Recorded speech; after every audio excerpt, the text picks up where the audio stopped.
It started with a doorway, not a theory, not a book, a doorway in a government building that had no business being 14 feet tall. I was not investigating giants when I noticed it. I was looking at architectural measurements, proportions that kept appearing in 19th century civic buildings that nobody in the academic literature had bothered to explain. Staircases with risers too high for comfortable climbing, hallways too wide for practical use, ceilings in administrative corridors that served no decorative function but reached heights that made ordinary rooms feel like the inside of a cathedral. I filed it away, told myself it was ceremonial ambition, moved on. Then I found the photographs, not paintings interpreted through the imagination of an artist. Photographs. Glass plate images from the 1860s.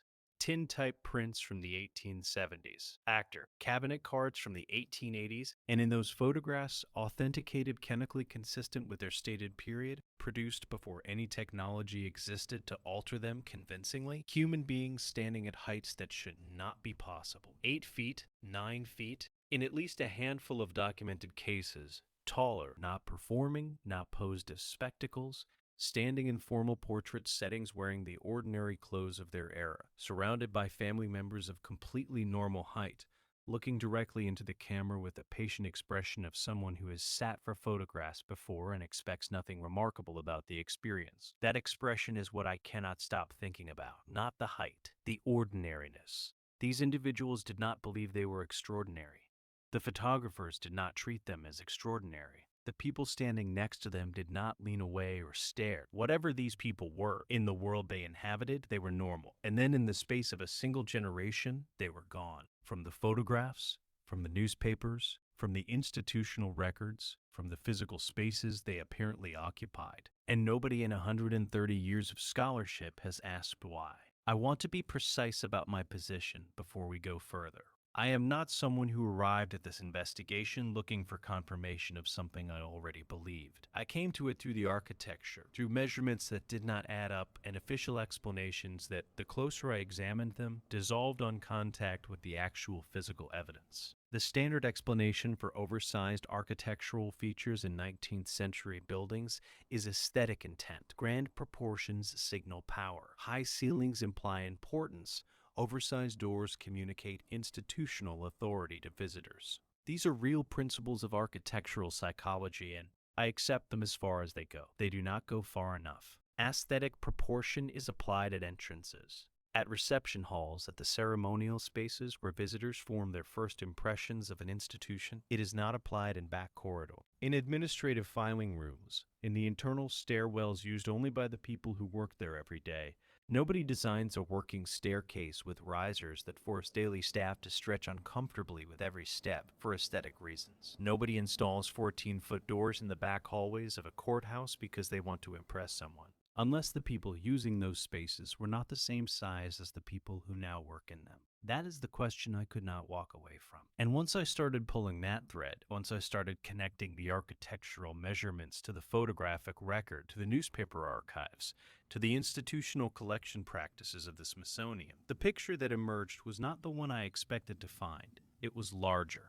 In every sense, the photographic evidence follows a pattern so specific it cannot be coincidental. The images cluster, not randomly across the entire history of photography. They appear predominantly in a window of approximately 50 years, from roughly 1850 to 1900. Before that window, the technology to produce them did not exist at scale. After that window, the individuals being photographed had vanished from the public record entirely. For 50 years, a single contained period during which individuals of extraordinary physical stature appeared in sufficient numbers to be regularly documented, casually incorporated into formal portrait settings, and described in contemporary accounts not as medical curiosities, but as ordinary members of working society. The British Museum holds archival images that fall into this category. The descriptions attached to them use language consistent with medical classification, unusual stature, exceptional height, but the institutional response in each case follows the same sequence.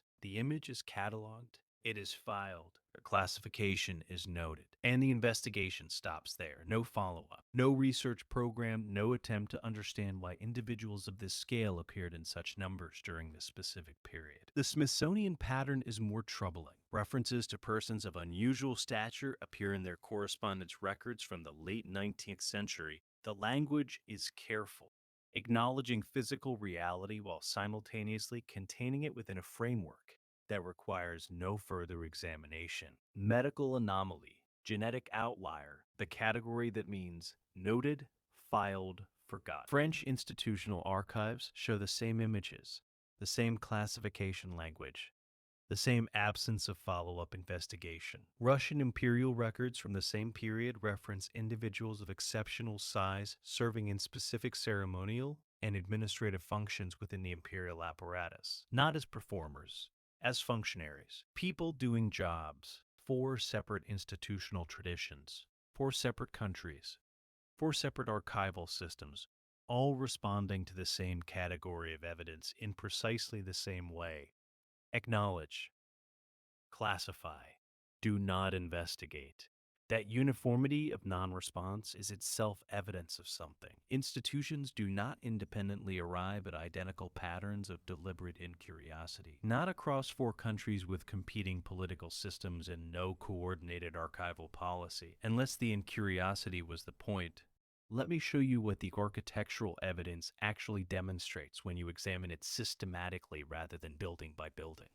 St. Petersburg. The administrative buildings constructed during the imperial period, not the ceremonial palaces, the working government structures, feature interior door heights of 12 feet in corridors where no visitor ever walked. The back hallways of bureaucratic buildings, the internal passages of administrative complexes, spaces designed for the people who worked there, not the people who came to be impressed. Buenos Aires. Municipal structures from the mid to late 1800s feature staircase proportions that multiple architectural historians have noted in passing, and then not pursued. The riser heights require a stride length inconsistent with average human leg proportions. They are not uncomfortable in the way that purely aesthetic staircases are sometimes uncomfortable. They are uncomfortable in the specific way that stairs built for a taller person are uncomfortable for a shorter one. Colonial-era government buildings constructed under British administration, and therefore presumably designed for British administrators of documented average height, contain furniture whose scale makes no functional sense for the people supposedly using it. Desks at heights that would require a standing position for someone of normal stature to work at comfortably. Chairs whose seat height leaves an average person's feet several inches above the floor. The British did not build furniture they couldn't use. Nobody does. Furniture is built for the people sitting in it. The pattern repeats across 3 continents, across 4 separate imperial and colonial building traditions, across buildings whose construction dates span more than a century. The proportions are not identical, they vary in the way that any design tradition varies across time and geography. But the underlying accommodation is consistent. These spaces were built for people physically larger than the people who now occupy them. And here is where Tartaria becomes impossible to ignore. Tartaria appears on European maps from the early modern period onward as a labeled geographic and political entity spanning the northern reaches of Asia. It appears in encyclopedias, in atlases, in diplomatic correspondence, treated with the same documentary matter-of-factness as France or the Ottoman Empire. And then in the decades following the mid-1800s, it disappears. Not through conquest with a documented victor, not through political dissolution with a recorded treaty. It simply ceases to appear on maps. The encyclopedias drop it, the atlases redraw their regions, the historical record closes over the space it occupied as if it were never there. What remains is the architecture, massive stone structures across Central Asia and Russia, buildings of engineering precision that the officially credited construction traditions of their stated periods cannot adequately account for. Doorways sized for the individuals in the photographs. Halls whose scale reflects not aesthetic ambition, but functional necessity for inhabitants of a specific physical type. What if the giants were not biological anomalies scattered randomly through a normal population? What if they were the administrative and construction class of the civilization that built those structures? What if the architecture is oversized not because of cultural preference, but because it was built by and for the people who designed and maintained it? It would explain why the proportions appear consistently in civic and governmental buildings rather than in residential areas. Administrators and overseers work in administrative buildings. They live in the same residential neighborhoods as everyone else. If giants were the managerial class of Tartarian society, you would expect to find their physical scale reflected in the institutional architecture and nowhere else. Which is exactly what the physical record shows. Not death, not migration, erasure. Systematic, institutional, coordinated erasure of the most visible proof that a different type of human being had occupied positions of authority in a civilization we have been taught to pretend did not exist. If you are new to this channel, subscribe. This investigation has been building across multiple videos, and what you are hearing today connects directly to the Mudflood evidence, the Star Fort research, and the architectural analysis we have documented in detail. Turn on notifications. The next video goes further than anything we have covered so far. The newspaper record makes the institutional silence impossible to explain as coincidence.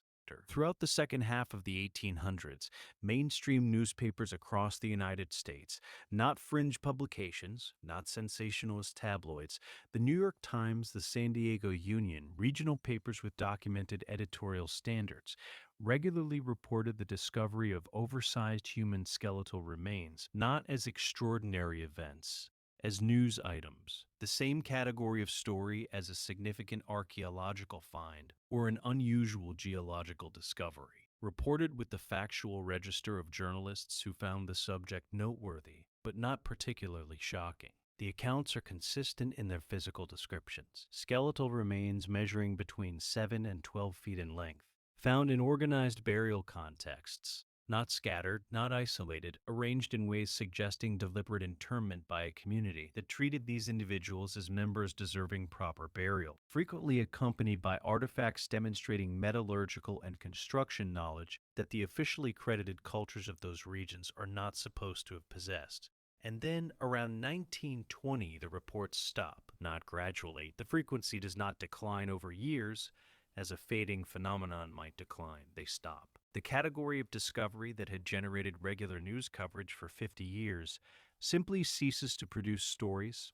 The physical specimens collected during those 50 years, the remains that were sent to the Smithsonian Institution for what should have been systematic scientific study, are now, according to the Smithsonian's own records, absent from their collections. Hundreds of documented specimens gone. The institutional explanation involves routine transfer losses and documentation failures spread across decades. Routine losses do not follow the pattern these losses follow. Routine losses are total. Every specimen from a specific category of find from a specific period vanishes from institutional records without a surviving example. That is not loss. That is removal, and the timing matches exactly. The newspaper reports stop. The photographic record stops. The maps stop showing Tartaria. The encyclopedias stop acknowledging it. All in the same compressed historical window. All without any documented policy decision. All without any institutional record of a deliberate choice to suppress. The suppression left no paperwork because it did not require any. It required only the quiet, distributed, individually reasonable decision of 1,000 separate archivists, curators, editors, and administrators to classify, file, and not investigate. Passive erasure, across disciplines, across generations. The result is identical to active suppression, and it is much harder to prove, which may have been the point. The furniture is the evidence I return to most often, because it is the hardest to dismiss. Photographs can be misinterpreted. Architectural proportions can be explained by aesthetic intent. Newspaper reports can be attributed to journalistic exaggeration, but furniture is a physical object with a specific functional purpose. It is designed to accommodate the human body in specific postures. Its dimensions are not arbitrary. They reflect the physical reality of the people who used it. The chairs appearing in estate auctions and institutional storage facilities across Europe and North America, dismissed in auction catalogs as decorative oversized Victorian pieces, labeled in museum storage as display furniture or collector's curiosities, do not have the proportions of decorative objects. They have the proportions of functional seating. Seat heights of 30 to 36 inches. Against a standard of 18 inches designed for average human leg length. Backrests reaching 7 and 8 feet from the floor. Armrests positioned at heights that would leave a person of normal stature unable to use them for their intended purpose. These dimensions are not ambiguous. A chair with a 34-inch seat height is not comfortable for a person of average height. It is not usable as seating for a person of average height. It is usable for someone considerably taller. These chairs appear in government buildings, in administrative offices, in courthouse waiting rooms, in the functional spaces of civic institutions, not in the grand reception halls where decorative excess might serve a purpose. In the rooms where people sat and worked and waited, the tools compound the evidence. Wrenches recovered from demolition sites across Europe and North America, iron implements measuring 4 to 6 feet in length, weighing figures that make their operation by a person of normal human strength implausible, showing in the wear patterns of their grips and working surfaces the evidence of actual use, not manufacture and storage. Use, sustained, repeated use by hands that fit those handles. These tools did not move themselves to the locations where they were found. They were used there by someone for work. And the someone who used a 6-foot wrench with a grip diameter sized for hands considerably larger than any documented human hand was not a person of average stature. The oversized tools and the oversized furniture and the oversized doorways and the oversized staircases are not independent anomalies requiring separate explanations. They are a coherent physical record of a coherent physical reality. People of extraordinary size lived and worked in these spaces, used these tools, sat in these chairs, passed through these doors, and when they disappeared, however that disappearance was accomplished, they left behind a physical record that institutional classification has spent a century calling everything except what it is: evidence. The oversized tools and the oversized furniture and the oversized doorways and the oversized staircases are not independent anomalies requiring separate explanations. They are a coherent physical record of a coherent physical reality.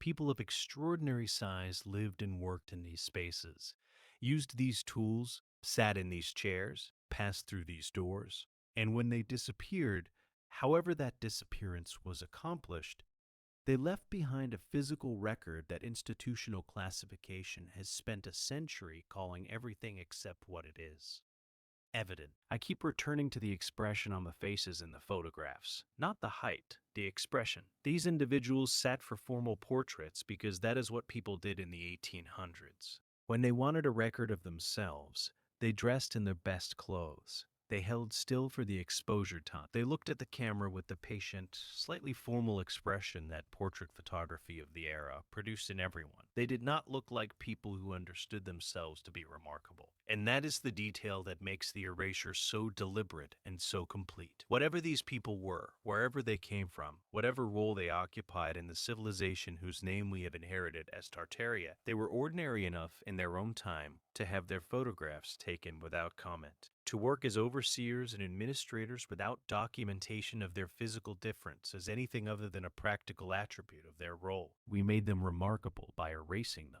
We made them impossible by deciding they could not have existed. We turned a physical record that was, in its own time, unremarkable into something that now requires courage to look at directly. Because looking at it directly means asking what else we have inherited without understanding. What other features of the world around us reflect a physical and civilizational reality that the official record has been structured to conceal? The doorways are still there. The staircases are still there. The chairs are in storage. The tools keep surfacing in demolitions and estate sales. The photographs are in archives marked miscellaneous. The buildings remember what we have been taught to forget. And the giants in those photographs, the people with ordinary faces and extraordinary bodies, standing in front of the structures built to accommodate them, they are waiting in those archives for someone willing to ask the question that 130 years of scholarship has collectively agreed not to ask. Who were they? And what disappeared from this world when they did? Leave one word in the comments. The word that comes to mind when you look at a 14-foot door in a back hallway and realize it was never built for you. I will read every one